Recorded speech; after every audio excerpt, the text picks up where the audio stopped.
Ano yan?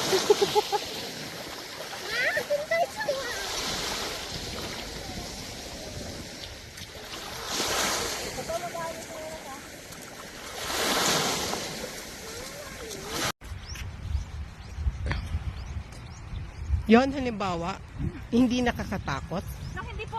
Tourist destination po siya, ma'am. Kaya lang ngayong araw na ito is fully book na. Ngayong buong week, fully book na po siya. Saan ka magpapabook?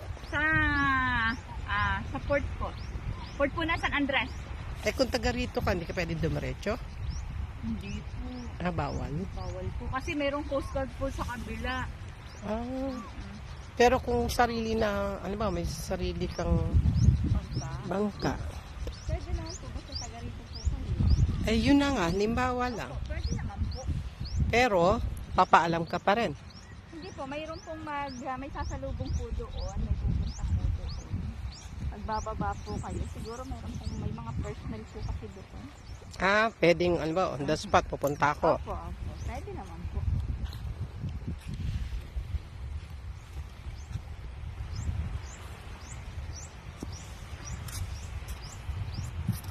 Natin. Oh. Usapan muna natin pag nakakain na tayo. Kasi Pero sa bagay, kung compare doon sa isa, mas, parang mas, pero ano, mas maano siya, mas maganda to kasi Oo, yung doon na. hawak niya, yung Na- isa parang naipit ka na, di ba? Pag nakita mo na yung Ay, mga hindi. bakod-bakod, parang ay ang liit lang pala. oo, Diba? pos may harang sa gitna. Tapos may kapitbahay kang ano, dikit na dikit. Dito, magkapitbahay ka man, ang layo pa rin niya. Pero sabihin ko, hindi na to kasali. Dito ako magpa-picture. Picture nga tayo saglit. Wala nga ako. Ito nga yung buhangin dito eh, hindi lumulubog.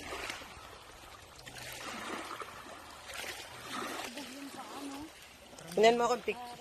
Hoy, hoy, tingnan mo ako. Yun yung buhangin. Mas gusto ko pa itong bato-bato. Nakaharap. Eh kanina kasi na. Video to eh. Oh, pwede ka naman kumuha kahit ka-video ka, di ba? Hindi ko yun alam. Smile.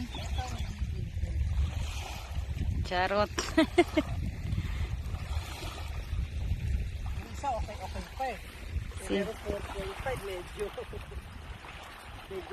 medyo, ano yun, 5, wala ka lang natira.